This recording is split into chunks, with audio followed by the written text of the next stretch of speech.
नमस्कार। The wire में आपका स्वागत है।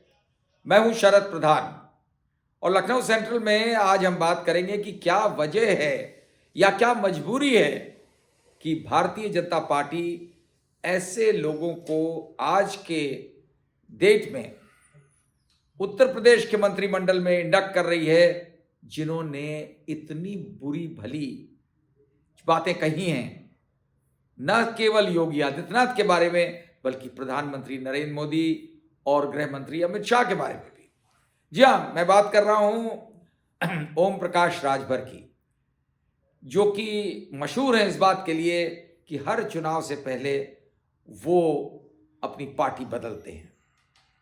कभी इधर से उधर जाते हैं, उधर से इधर आते हैं। ये दूसरी बार वापस आए हैं भारतीय जनता पार्टी की तरफ।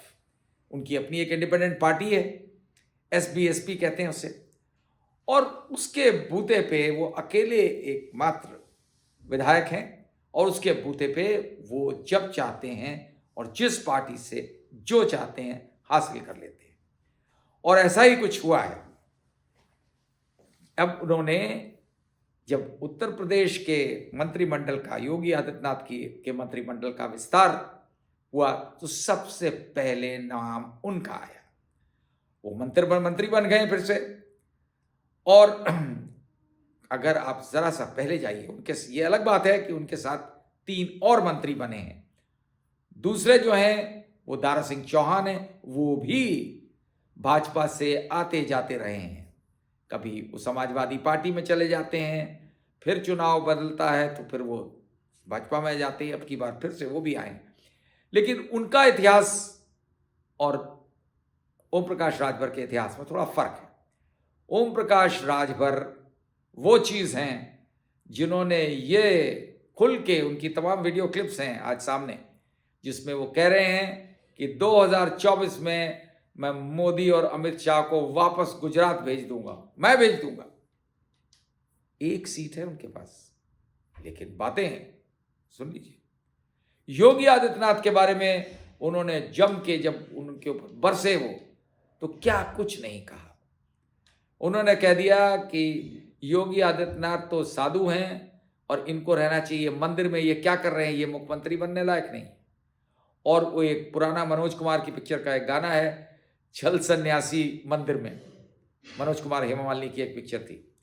तो बोलते हैं कि इनको मैं वापस मंदिर में भिजवा दूंगा 2022 में। देखिए, और उसके बावजूद आज योगी आदित्यनाथ को ऐसे शख्स को बर्दाश्त करना पड़ रहा है। क्या मजबूरी हो सकती है? योगी आदित्यनाथ की मजबूरी शायद ये हो सकती है कि दिल्ली से डायरेक्शन आता है। ये एक्सपेंशन जो किया गया है, सबको मालूम है, जग जाहिर है कि योगी आदित्यनाथ को मजबूरन करना पड़ रहा है, उनकी अपनी चॉइस से नहीं है। लेकिन योगी आदित्यनाथ की मजबूरी हो सकती है, प्रधानमंत्री नरेंद्र मोदी की क्या मजबूरी हो सकती है? ये बात अलग है कि राजनीति में ये सब कह रहे चलता है कि आज आप किसी को बुरा भला कहिए, कल उसकी गोद में जाके बैठ जाइए और वो भी आपको बैठालता है। लेकिन ऐसे पार्टी अगर हो जिसमें लोग हों, जिसकी कोई स्ट्रेंथ हो, एक अकेला आदमी, 1 मैन पार्टी, उसकी इतनी वक़्त हो जाए, या मैं कहूँ न्यूसेंस वैल्यू हो जाए, कि उसको सब हाथों हाथ लेने को तैयार। और ऐसा जाहिर होता है, जो समझा जा रहा है कि कहीं ना कहीं प्रधानमंत्री नरेंद्र मोदी को अंदर खाने में इस बात का इल्म है कि पोजीशन इतनी आसान नहीं है, 2024 की डगर इतनी आसान नहीं है जितनी की बताई जाती है। एक तरफ मोदी कहते हैं कि 372 का आंकड़ा पार करेगी भाजपा, और एनडीए 400 का आंकड़ा पार करेगी इस बार लोकसभा के चुनाव। अगर इतना कॉन्फिडेंस है, या मैं कहूं ओवर कॉन्फिडेंस है, तो फिर क्या पड़ी है ओम प्रकाश राजभर जैसे लोगों को लेने की, ये दारा सिंह चौहान जैसे को लेने की? बाकी जो 2 लोग लिए गए हैं उसमें तो एक आरएलडी के है, आरएलडी हाल में ही ज्वाइन करी है, एनडीए तो जाहिर है उसको लेना था, और एक भाजपा का ही। इससे दिखता है कि सब कुछ जो बाहर से दिखाया जा रहा है वो दरअसल उस तरीके का नहीं है। ये एक ओवर कॉन्फिडेंस दर्शा करके वो एक माहौल बनाया जा रहा है कि सब कुछ बहुत बढ़िया है भाजपा के लिए, और मोदी का तीसरी बार प्रधानमंत्री का सपना तो पूरा हो ही रहा है, और इस बार एक ऐसी रिसाउंडिंग विक्ट्री होगी कि लोग देख के दंग रह जाएंगे। इतिहास कायम करेगी भारतीय जनता पार्टी। उसके बावजूद एक सीट के लिए, जो एक सीट वाला आदमी है और लोकसभा का चुनाव भी नहीं लड़ सकता है, उसके लिए सब कुछ, सब नतमस्तक होने को तैयार है। ओम प्रकाश राजभर, ये सही बात है कि राजभर वोट्स ये जो मोस्ट बैकवर्ड्स में आते हैं, और चौहान भी बैकवर्ड्स में आते हैं, और इनके वोट्स इतनी बड़ी तादाद में हैं यूपी में, और ईस्टर्न यूपी में खासतौर से, जहां पे कि पिछले चुनाव में भाजपा ने अच्छा प्रदर्शन नहीं किया। ओम प्रकाश राजभर क्या उन सारे वोटों को समेट के ला सकते हैं भारतीय जनता पार्टी में? ऐसा नहीं।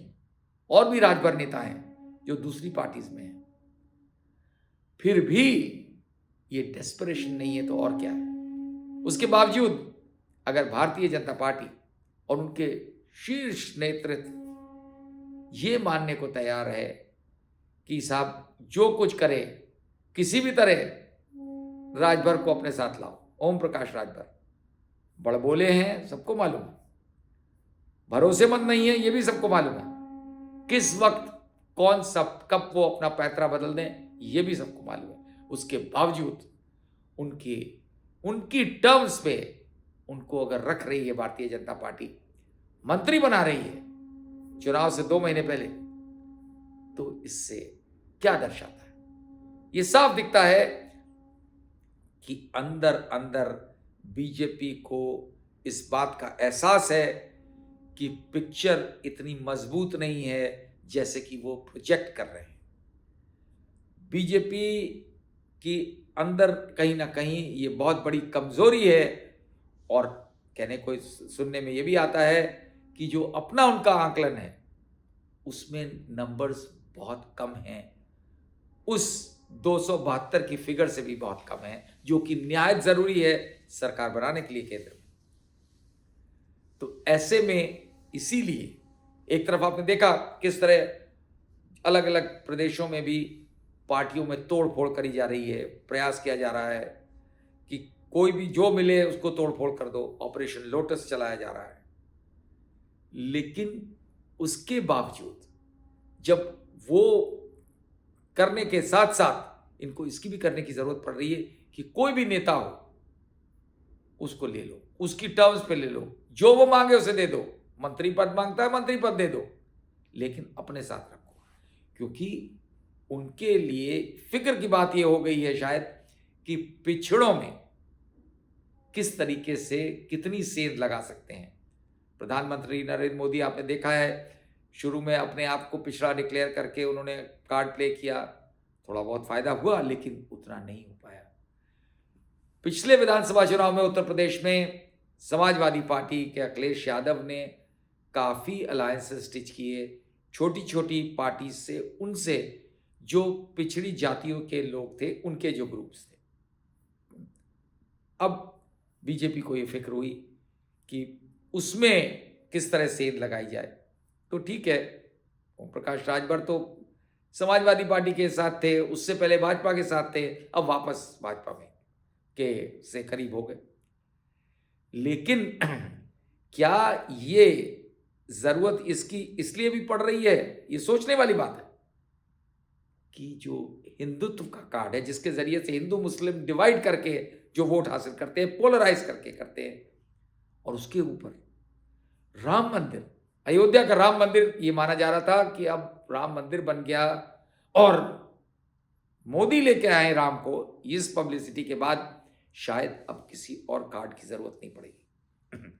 लेकिन ऐसा जमीनी हकीकत ऐसी नहीं दिखती है, क्योंकि अगर ऐसा होता कि मंदिर ही भाजपा को जितवा देगा, 400 का आंकड़ा पार करा देगा एनडीए का, तो फिर ओम प्रकाश राजभर जैसे लोगों के सामने हाथ जोड़ करके भाजपा के शीर्ष नेतृत्व को ये सब क्यों करना पड़ता, लेकिन कर रही है। योगी आदित्यनाथ जो कि किसी भी अपने विरोधी को बर्दाश्त नहीं करते, बड़े से बड़े, आज उनको स्वागत करना पड़ रहा है, अपने मंत्रिमंडल में शामिल करना पड़ रहा है उस व्यक्ति को जिसने कोई कसर नहीं छोड़ी उनको रन डाउन करने की, उनको बुरा भला कहने की, ऐसी भाषा शैली का इस्तेमाल किया जो शायद सभ्यता से बहुत परे है, लेकिन मजबूरी। इससे दिखता है कि सिर्फ योगी आदित्यनाथ की मजबूरी नहीं है, भाजपा की भी मजबूरी है, और मजबूरी है भाजपा के प्रधानमंत्री, देश के प्रधानमंत्री नरेंद्र मोदी और अमित शाह जो चाणक्य कहे जाते हैं। सोचिए। द वायर के और वीडियोस देखने के लिए सब्सक्राइब करें और बेल आइकन पर क्लिक करें।